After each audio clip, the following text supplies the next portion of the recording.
In this video, I will show you how to connect Binance to TradingView. First, make sure you already have an account on Binance and TradingView. If not, sign up for both platforms. Once you are logged into TradingView, hover over Products at the top and click Supercharts to open the chart window.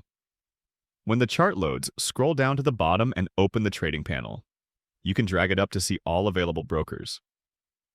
From here, look for Binance in the broker list. Once you find it, click on it, then click Connect. A pop-up will appear asking you to approve access to your Binance account.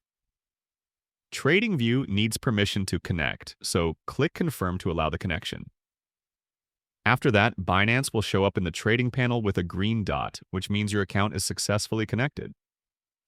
Now you can place trades directly from TradingView, and you will also be able to see your trade history and account summary inside the platform. If this tutorial helped you, consider subscribing for more trading guides.